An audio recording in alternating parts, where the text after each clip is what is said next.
Yes, everybody, welcome back to Football United TV. I'm joined by Matty and Brush. This is United Across the Globe, where we talk all things Man United.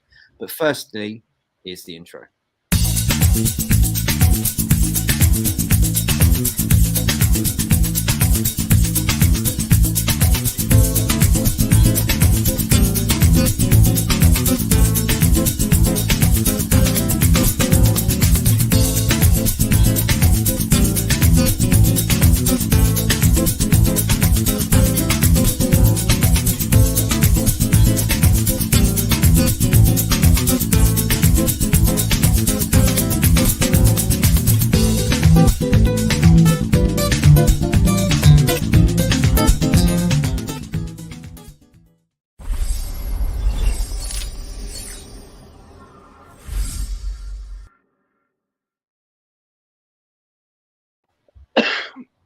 Yes, everybody, welcome back to United Across the Globe. Matty, Brush, how are you doing, guys?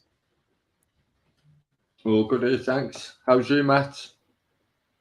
Not too bad, mate. Not too bad. Thank you for joining us again, Matty. Brush, you all good, mate? I know you're a little bit under the weather. Yeah, not too bad. I've been better, mate. Yeah, slightly under the weather this week, but hopefully United will give me something to cheer about. That's right. We've got Real Sociedad coming up tomorrow night, the last game of the Europa League, and I'm pretty sure we've already sealed it. But this could, if we do win it, still winning the group. So hopefully we can get that done. But firstly, everybody, we want to talk about the discussion of Man United this week, and the main one, of course, against West Ham. Rashford got his 100th goal for the club in all competitions. Matty, starting with you, mate. It's good to see him back on his game. He had a very difficult season last year, and I think he's come out recently as well and said, you know, things off the field were kind of getting to him a little bit and a lot of pressure. But this year he seems to have found his form again, and you know, for one of our own as well, good to see someone make the 100 mark. Yeah. Oh yeah, fantastic. To see a young local lad make his way through the academy, get to the first team, 100 goals for the first team. And not only that, it's all he's gone through. Obviously, he had his campaign of feeding the school children, which is a fantastic campaign, by the way. And then he was played under multiple coaches. Some didn't really take to him, some didn't use him. Played through injury with a broken back. Got a lot of stick, a lot of flack from the fans for you'd say below par performances, but when you consider he's playing with a broken back, you can't expect too much of him. And now to see him get back to what we know he can do, and we know how good of a player he is. Now, 100 goals, fantastic, and long may it continue for him. Hopefully, he continues it and carries on. In this season, we've seen a revelation in Rashford, just in the way he's performing. It's been a fantastic play for us so far, and hopefully he can carry on. Yeah, because we thought at some point he might be leaving. There were lots of clubs sniffing around this summer. We heard lots of speculation, didn't we, Brush? And obviously he's most likely sealed his place for England, which is coming up in 3 or so weeks. So it's good for him, right? Yeah, absolutely. On the week that he turned 25 as well. What an achievement. I know a lot of us had question marks over where we go with him in the summer, especially after last year. And, you know, Eric Ten Hag's come in and completely revitalized him. And yeah, as Matty touched on, you know, it is a bit different when it's a player who's come through the academy, knows the club inside out. He's been here since a schoolboy. It's lovely to see. And what a list of legends that he joins as well in this incredible club of, you know, players who've scored 100. It is, isn't it? And I'm so glad that he did stay. I was a little bit critical of him last season, of course, but I did feel like he could get his way back in. He's, like you said, he's only 25, so there's plenty of time for him. But we've got to see him like keep that consistency, I think, right, Matty? I think that's the thing. We do want to see him being a bit more consistent, and I think he can. Yeah, definitely. And I think what we see now under this team and under this coach is the confidence he's giving the lad. And we see it with a lot of players as well. We've seen improvement in a lot of these players, but with Rashford, it's really showing. We all doubted him as a through-the-middle striker, and you look at how he's performing through there. He's pushed Ronaldo down to third choice, and although Martial's injured, you'd say like his second choice, even first choice now Martial's out injured. Second choice when Martial's fit, and that's just because Martial's more of a natural number 9 in that mould. But if he continues like this, there's no telling what he'll get on to do for the team, and it's good to see. Now, obviously, there was a lot of doubts over him. There was doubts over his future as well. I'm glad to see he's turned it around, and it shows a lot of character to turn it around and come through. And I think Kevin's played a big part in that, giving him a bit of confidence again and just allowing him to be free and go and express himself on the pitch. I think before, certain coaches kind of put the shackles on him and limited what he could do, and you could see that. And when you've got players like that, you've got to just let them go and be the player that they are. Rooney was a great player for us, but he was also a very aggressive player. And he would put himself all over the pitch. You would see him at left back, you would see him at centre back, you'd see him pretty much anywhere and everywhere. But imagine you put the shackles on Rooney, you'd lose half the ability of what Rooney has because you're limiting him. And it's the same for Rashford, and it's the same for some of these other attacking players we got. And Eric's just kind of let him off the lead and just go and have some fun, go and express yourselves. And we're reaping the rewards of it now. Yeah, we are. And I wanted to put this to Brush as well, and Matt, maybe you can come on in it as well, is the fact that I think the majority of his goals, them 100 goals, have all been in the box. And I know people say that he should maybe be out on the wings, etc. Brush, starting with you, mate, what do you feel? Is he going to be our main striker? Do we need to look for another striker, or are we confident in him, or do you fancy him playing somewhere else still?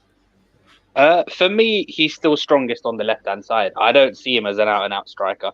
I don't think he's much of a natural finisher as well, which is a weird thing to say, seeing as we're sat here talking about him joining the 100-goal club.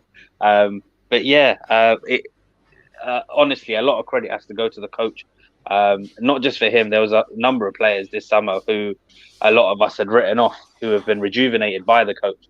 So it goes to show what having the right structure can do for these players, getting the best out of them. With regards to Marcus, I just want to see consistency. I just want him to keep going, playing his best game. But yeah, for me, he's best on the counter, using his space, using his pace, and on that left-hand side coming in. Do you agree with that, Matty? Like, where do you feel that Rashford's best played in the team? Yeah, for me, Rashford's best position is wide left, coming inside. We talked about him getting 100 goals, and a natural winger nowadays isn't what a winger was 20 years ago. If you watch the way Giggs played and you compare him to, say, Rashford, and that Giggs was the out-and-out winger that would hug the bylines of yesteryear, that would draw the fullbacks right out there.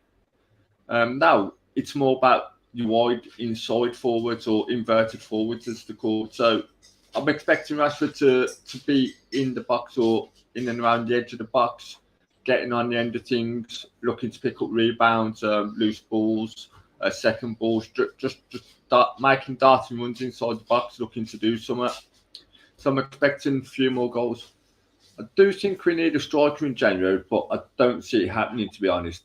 I don't think the guys are going to spend in January. Look at our spend in the summer.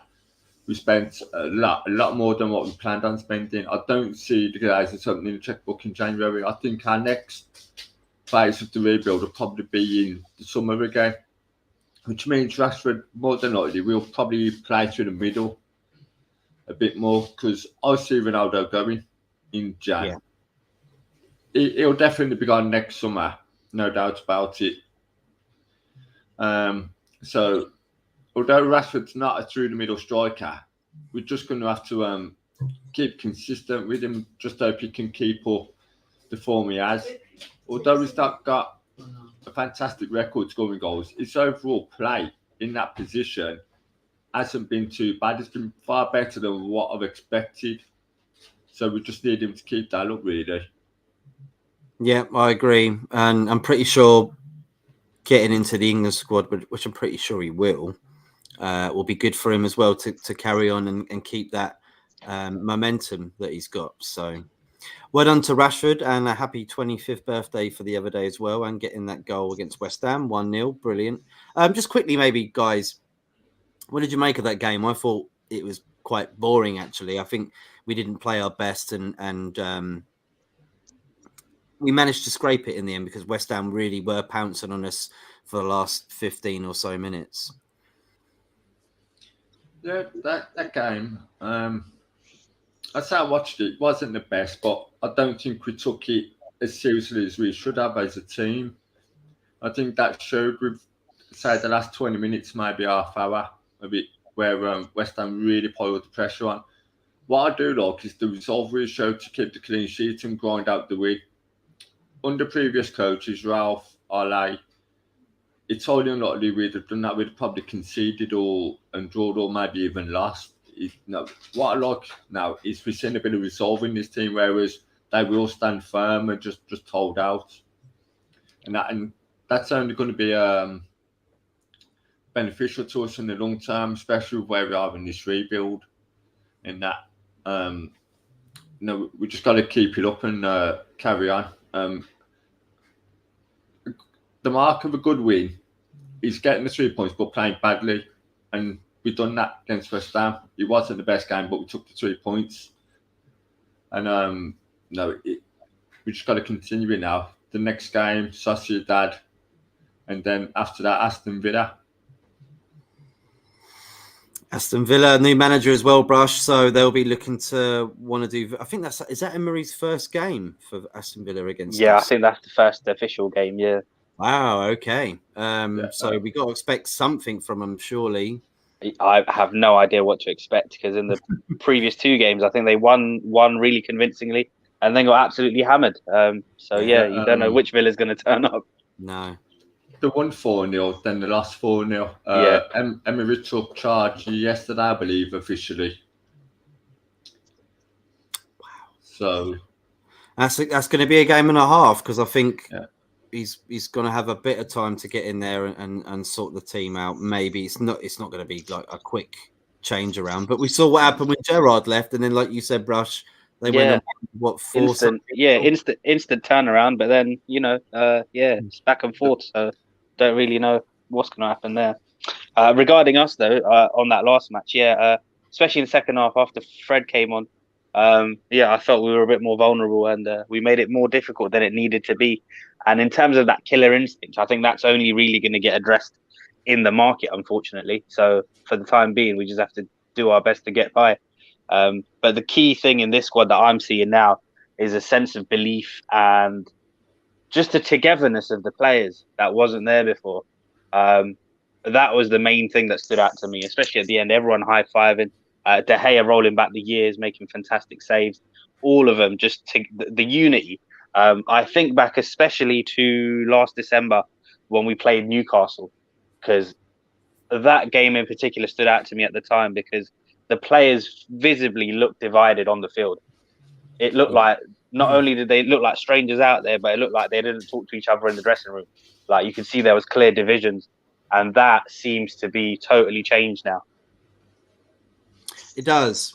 There seems to be passion, I think, as well. Like, you see people that didn't even score the goal, that not necessarily even involved in the goal. Yeah. We're talking Casemiro here. We will talk about him next. Going down to the knees, dropping to the knees like that. And, I mean, I haven't seen that from a Man United player. Listen, the way Lisandro Martinez grabbed that fan at Chelsea. He's incredible. Listen, I don't think I've ever liked a new player this much so soon. I think everybody likes him though, Brush. I mean, pundits talk about how great he is. Yeah, no, because usually I don't care how good you are. It takes a while for you to grow on me, like when you arrive at the club. But yeah, I haven't taken to a player like this in a long time. I'd say from the moment Harry Maguire was pushed out was the moment that that I thought this guy's brilliant, because I think maybe Harry Maguire made him look a little bit terrible maybe the first game or whatever, but since then he's just cracked on. Him and Varane together. I mean, even like again with West Ham and Maguire, he actually played very well, but I think Martinez realised he needed to be the one to tell Maguire what to do, and that's what it seemed. Yeah, that's what it is, because I think Maguire looked all right as well on his return. Yeah, And I think that was because of him, Martinez. Yeah. That's the thing, isn't it? I think when you've got that kind of infectious personality on the field, I think it's bound to rub off on everyone else around you as well. It is, isn't it? Matt, are you agreeing with Martinez as well about how he's been? Yeah, definitely. Fantastic boy. I would say he's probably been our best boy in the last 4, maybe 5 years. In terms of overall impact and how he's helped elevate the team. We saw how weak and fragile the defence and the goalkeeper was. The past couple of seasons, you look at what he's done. The way he's just really lit our defence and you see the partnership him and Varane, and they complement each other so well. You got Varane just sits there watching, assessing the play in front of him, reading the game, and he allows Varane to go, Martinez to go and be the aggressor. And you kind of had that with Ferdinand and Vidic. Vidic would be the aggressor and Ferdinand would just sit there watching the game in front of him and just allowing the Vidic to do what he done best. And you kind of got it again the same, which is a nice bonus. It's not that you see De Gea now is kind of coming back into some form. I still think he needs to go within the next season or two, and we do need a better goalkeeper, more of a ball-playing goalkeeper, ideally Diogo Costa. But that's a subject for a different day. But in terms of overall impact, Martinez, what he's done for our defence and the way he's helped elevate it and bring back a togetherness and a calmness, and that is second to none. And what I like about it, he wears his heart on his sleeve. You can see that it doesn't hold back in the games. It leaves it all out there on the pitch. And as a fan, that's all I can ask for. That's all I want to see from the players. Just leave what you've got out on the pitch. Exactly. We haven't had that since Ander Herrera left. Another player I absolutely loved, and I was gutted he left. Yeah. It was, unfortunately, we let that contract run out and we didn't give him a new one, and he went to PSG and then he never heard from him again. So, yes, there's another player we need to talk about, similar to Martinez, who's had a great impact. But before we do, big up to Brush, who's in the house anyway, with the popcorn out. In 2 places at once. You know, Brush, I love and Matty, I love the popcorn they do in Tesco's, like the sweet one, the tasty. I actually like it. Just does taste like the real nice popcorn. You know what? You know what's horrible though? The packets that are both salt and sweet. I don't like. Who came up with that? I don't know why you do that. Just either have one or the other. Yeah, just have one or the other. Or just buy 2 bags and then mix them together if you really want to mix it. Just I don't understand it. It's a pet peeve of mine. It was like having the salt. You remember when you used to get those crisps and you used to get the salt sachet in the crisps. Just put the salt on them. Just have them salted anyway. I don't know why it beats me. Obviously Matt as well. Even Bill Baggio from the Man United Agenda. Even Matt and Brush. It's like Ed and Eddie, isn't it? That Matt and Brush. Big up, Bill. Big up, Bill, mate.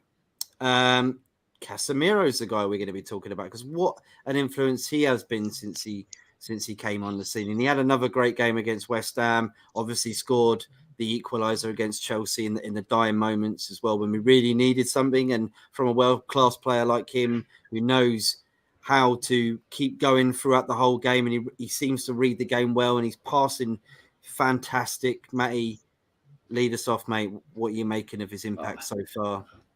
What a signing. What a signing and what an impact. It's not only the impact he's had, you've seen the impact he had on some of his teammates when he first come in. McTominay elevated his game and he kept him on the subs bench. Since then, Casemiro's come in there and you see what he's done for the team. I love the calmness he brings to the team, and the fact that it just allows the attacking element of our team to just go do what they do best. For me, the CDM position is the clutch outfield position, because it shields the defence, but it also allows the attacking side of the team to just go do what they do. And that's personified best by Man City. And that you watch the way the Man City team attack with the front 3 and then the 2 number 8s. The reason they play brilliantly is because they know they've got Rodri behind them. And I think Casemiro is kind of the same for us. although Casemiro is a better player than Rodri, but we're just still in a rebuild, so we've not quite got the attacking talent that Man City have got just yet. But it brings a level of calmness to a team. Fantastic shield for the defence, and that. And also brings a lot of experience. He's a multiple-time Champions League winner, and you can see what it means to him to be at the club and to play for us. He scored that goal against Chelsea, that header, the equaliser, and that you've seen his celebration afterwards. I love that. Yeah, it means everything to be at the club and play for the club, and he had no hesitation signing for us. That's the sort of player I want at the team. I don't want players in who are questioning about signing for the club. If they don't want to be here, please don't turn up. Simple as that. Would you say, Matty, would you say that maybe the wage was a factor in him saying yes as well, though? You could do, but equally, you could have stayed at Real Madrid, which is a much better team and had the chance to win more trophies because of where they are as a club and as a squad compared to us. But instead, he took on a bigger challenge, coming to us and helping us whilst we're in this stage of a rebuild. It's easier to stay where you are, where it's comfortable, where you know you're going to be competing for trophies and going to be winning. But coming to a team that's in the early stage of a rebuild and that to play an important role, and he is playing an important role, not only on the pitch, but in the dressing room and just being a character presence there. It's much harder. Yeah, I completely agree. With what you said about Casemiro there, and the fact he's impacted it so well. I know they're still playing maybe two in the divot sometimes, but he does lead the way, right, Brush?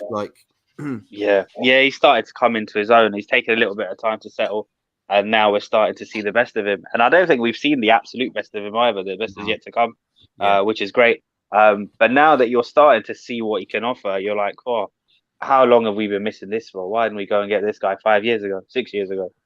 It's a bit annoying as well that he's arrived the summer that Pogba's gone.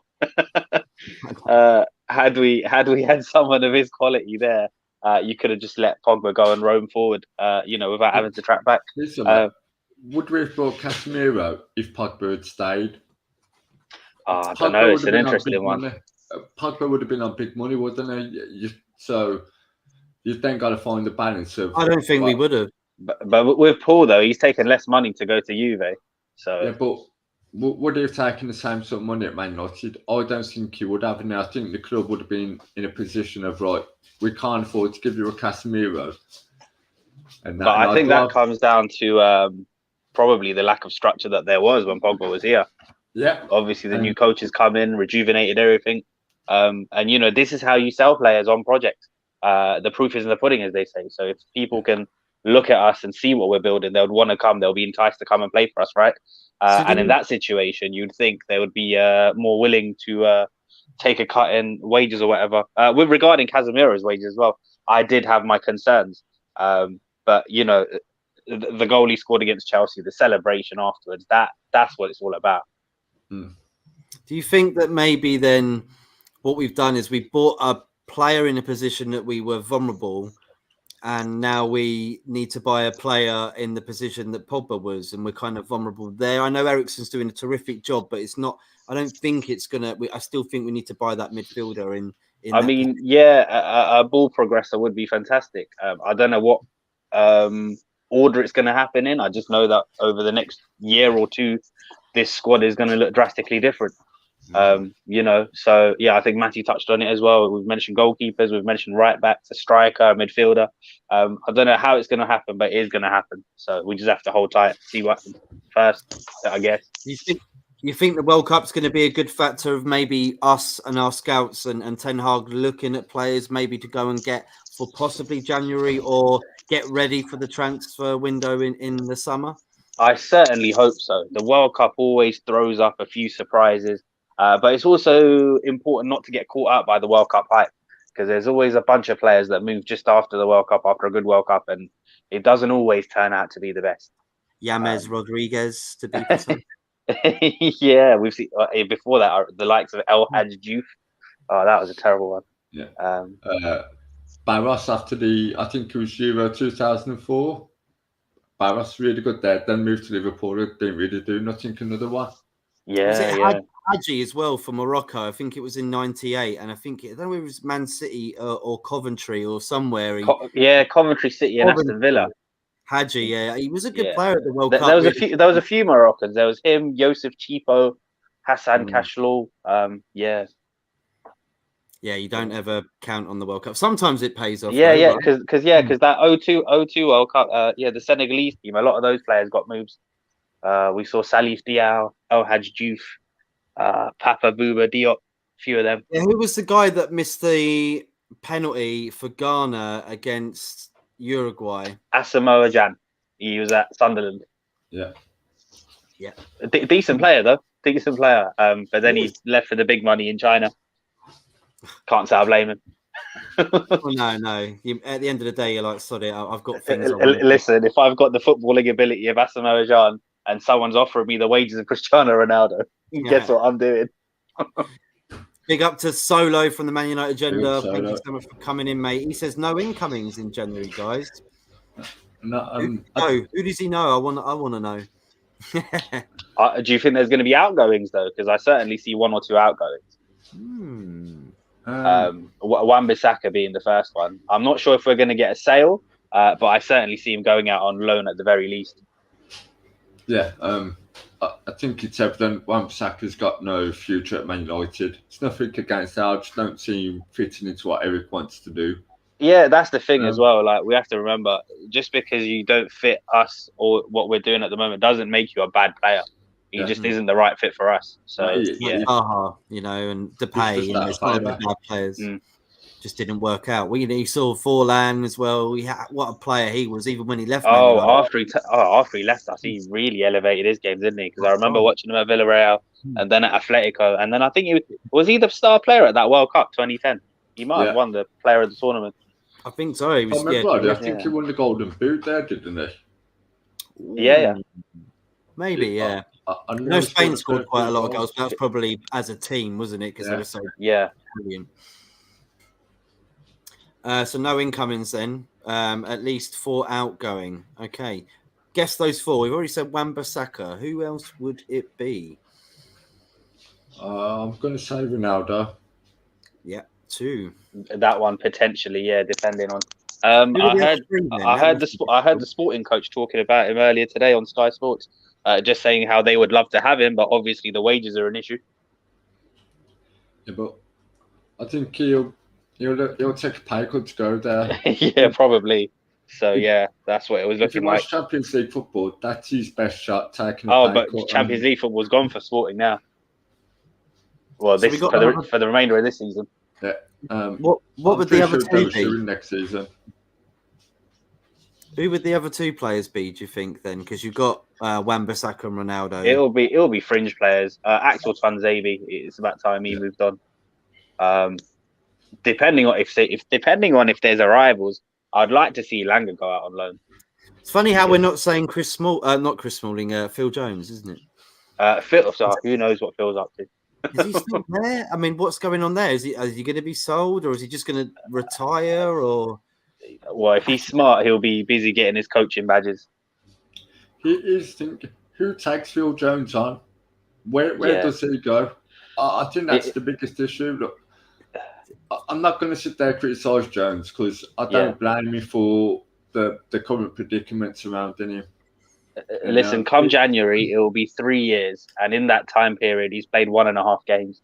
Yeah, he should have left a long time ago, but we know Ed Woodward just chucked out contracts like they were candy on Halloween, and essentially done it to preserve player value. But what he didn't realise is the players had no value because they're not getting games.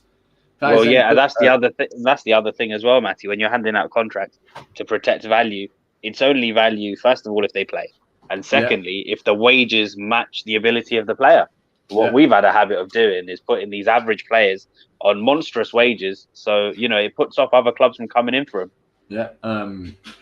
Wan-Bissaka is a prime example of that.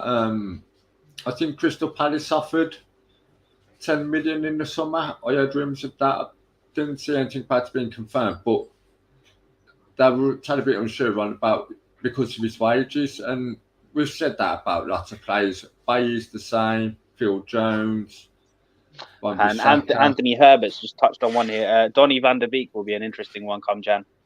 I don't see Van der Beek leaving. I think he'll stay. Yeah, I think that'll be an interesting one. I'm not sure. Hearing what the manager said and that, I'd like to think he would have a future, but yeah, he hasn't played enough, has he? I would have thought that he would have had more of a shout than he has done.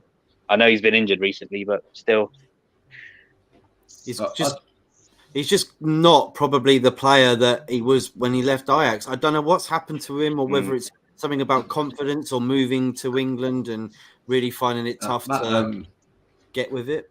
I think qualities. When he came in, Ole was in charge, and Ole wanted Jack Grealish. Donny and Jack Grealish are two completely different types of players, and I think Ole struggled to try and find where he's going to fit into a system. And with that, I think that just destroyed his confidence, plus the injuries. Ralph shipping him out on loan after one game didn't really help, and he didn't really do anything at Everton. He had one good game, and that was it. After that, just non-existent again. So he's a player that I think if we can get him some confidence into him and fit him into the system, he will come good.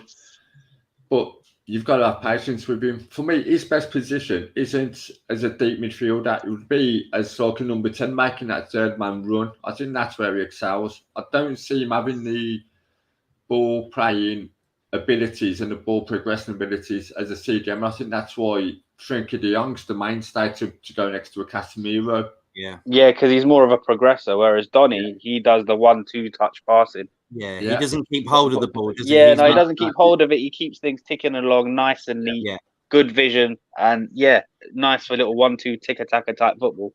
Yeah, and it's quick release and then make a run and get the ball back. I've got a message. Big up Anthony, by the way. Thank you for tuning in. Smash the like, share, subscribe if you can, please. All thank you for joining. Bill Baggio says, I don't think Donny has done anything wrong when he has played. I mean, he hasn't been like really that bad where we go, oh my God, what has happened to him? But he just, for something's going on behind the scenes, maybe in training or something, for him just not to be picked. Yeah, I was a bit baffled, to be honest with you. I don't know what it is, but you'd think that if he was going to succeed under any coach, it would be this one. Well, you'd have thought Frank Lampard would have gone jumping for joy. We've got Donny van der Beek, who's not been played at Man United. We've seen what he can do, and even they didn't really play him that much either, did they? Yeah, and in hindsight, I think that move to Palace probably would have suited him better. But obviously, his missus was pregnant at the time, and he didn't want to move down south. Maybe you should have just stayed at Ajax, Matty, as well. I think that would have been a decent move from going back to Ajax. Listen, that might still happen. I know we always keep a keen eye on Ajax. So maybe there's a chance for a part exchange where we send Donny back and take another one of their players. Who would you take from there, though, if we could top Donny? So there's about 3 that I wouldn't mind taking. Timber, who we were linked with anyway, just because looking at our centre backs, Varane and Maguire both turned 30 before the season's over. So I think we need a new young centre back, and he can cover right back as well. So that one makes sense long term. Edson Alvarez, I'm a fan of. Also, we have been linked with Alvarez. So he's quality. He's good mates with Martinez as well. Also, Kenneth Taylor is a player who's emerged in their midfield this year, who's replaced Ryan Gravenberch, and he's more of that ball progressor. So he's an interesting one. Well, we might go for it, Matty, mightn't we? Yeah. What you got to say there? Sorry, man. Quickly on Donny, he's not done anything wrong when he's played. But I've not seen enough of him when he has played to sit there and go, he's an amazing player. He's not giving me that wow factor. I've not seen him do. He should be starting every week. He's not really had that run for me to say that, though, to be honest. So when he has had the games, he's not excelled, and you can only excel when you're given the opportunity. Now, if you're given limited opportunities, you have to make the most of them. and try and really force your way into the plans for the next game. And that's so it's kind of a catch-22. If you don't get many games, when you do get them and you don't use them, you're not really going to get many games again, are you? It's so very hard though as well, Matty, when you're coming in and out of the cold once a month. You know, getting these cameo appearances to make your presence felt. Last season in that horrible game against Watford, I remember when we got absolutely spanked. He came on and made the difference in that second half. He was, you know, looked very bright. But then obviously couldn't go on to build on that. We didn't see him again for a while. No, and so that's the thing. If you're going to become a mainstay player in the team, you've got to keep performing. You might be allowed to drop a subpar performance once in a while, but on a consistent basis, you've got to keep performing. And I don't think Donny's done that enough when he has been played. I've not watched Donny enough to sit there and go, he should be starting the next game, or he should be in the squad for the next game. I watch him and I think he's had a good game, but it's not had a great game. And then you look at the other midfielders in around him, especially in the position he plays. You've got Bruno. I'm a big fan of Bruno, but I'll take my bias out of it. In terms of impact, Bruno's had a bigger impact at Man United in the offices more than what Donny does. So Bruno's always going to get in ahead of him in that number 10 position. And then I don't think he's got the game characteristics to play that CDM role, especially on his own. He might be able to play now next to a Casemiro, and that I wouldn't mind seeing him given a chance there, maybe. But on a mainstay, no. I agree. I don't think he's probably got a role at Man United, but we will see. Hopefully that does change. Anthony Herbert says you never know if you can ship out a few players who we mentioned, free up some wages, you might sign a player in January. Yeah, but that's what the Glazers are like. We got plenty of cash, but they'll try and sell some players to recruit money to be able to get players in. Well, they normally take dividends around January, so I'm not expecting much. More dividends, yeah, Matty? Yeah. You know the drill, Matt. You know the drill. Unfortunately, mate, I just hate to hear it every time. Anthony Herbert says, well done. Well, Donny might come to Arsenal knowing that Bergkamp is his father-in-law. And then Bill says, you sound like my brother, Anthony. He thinks Arsenal will still get Rashford, which they won't. You're not going to get him. Bill Badger also says, the problem with Donny, no one can nail why he hasn't worked. It is just he doesn't suit English football like Paul Pogba. I think it's a culmination of different things all combined together, and it's not really worked out for him just yet. I hope it does work out for him, even if it doesn't work out for him at Man United. Just go find a team where it does work out for you, and go and enjoy being a footballer somewhere. Yeah, it's one of those where only time will tell, really. Yeah. But I'll tell you what, I think it probably come down to the player himself in Jan, because he's 25 now, so he might feel himself that he needs to go somewhere to get first team football. And that'd be fair play, especially unfortunately probably not making the Dutch squad to go to the World Cup. Clearly he won't as well. So that's a World Cup that he's going to miss. So he does need to try and get some game time somewhere. So I hope either a loan move, but I'm pretty sure it should probably be a full-time move, because at the end of the day, we can't be humming and ahhing about a player. You either want him or you don't. So last and not least, guys, just to pretty much ask you what you think the result might be, and do we need to top the table, or do you think we could just play the youngsters in this game against Real Sociedad, our last match in the Europa League? Matty, starting with you, mate. This is definitely a game we need to win. We're coming into a World Cup. After the World Cup, we're going to have a congested fixture list. Finishing second means we're going to play 2 extra games, and we're also going to be playing the Champions League dropout teams. It's not something I really want on the basis we've got too many games. I don't fear any of the Champions League dropout teams. I think they've all got weaknesses, and none of them are as good as what we think they are. No, I think any of them are beatable, but I just don't want the extra games. No, I'd rather top the group, not have to play the 2 extra games, and then we can focus a tad bit more on the league. Going there, I do think we can win they are missing a number of players. David Silva, Mikel Oyarzabal, and a few more. I can't remember the full list, but I know those are 2 key players and they're both going to be missing. I don't fear Saturday. I think we can go there and get the win by 2 clear goals to top the group, and it's what we should be looking to do. Even if we're going there with some of the youngsters, I still think on hold, our starting 11 will probably be much stronger than what theirs is.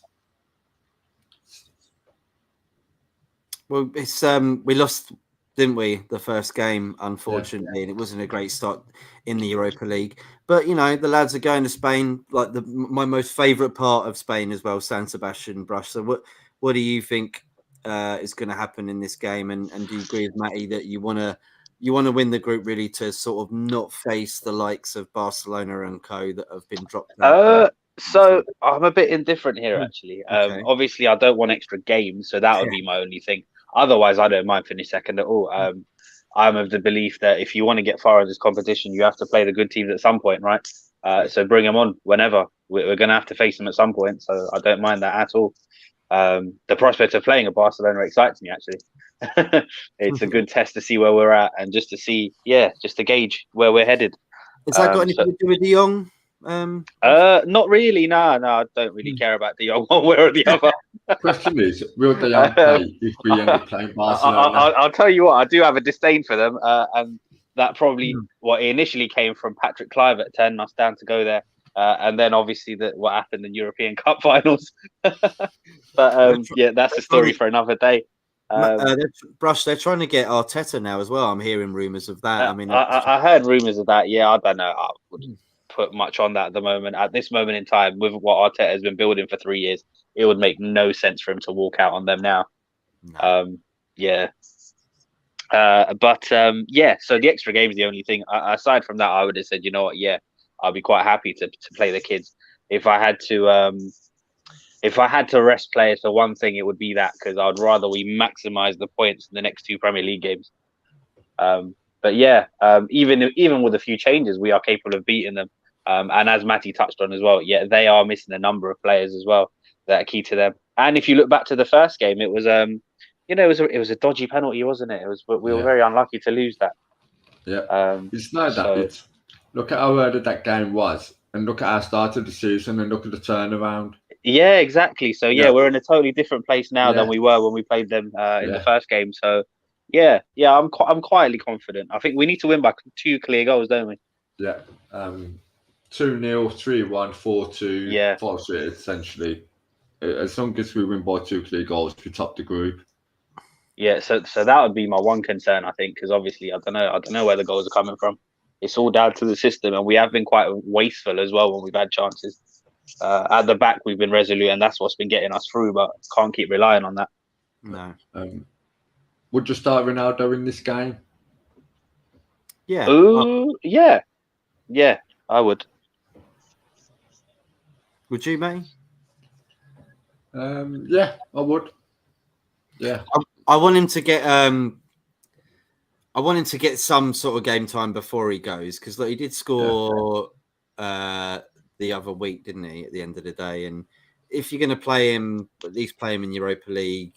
I still think with the team behind him, I still think we'll still be able to get goals. I don't think he's sort of lost that, but he definitely isn't as sharp as he was last season. I mean, there's obviously been a little bit of a decline, but as you would expect for someone of his age.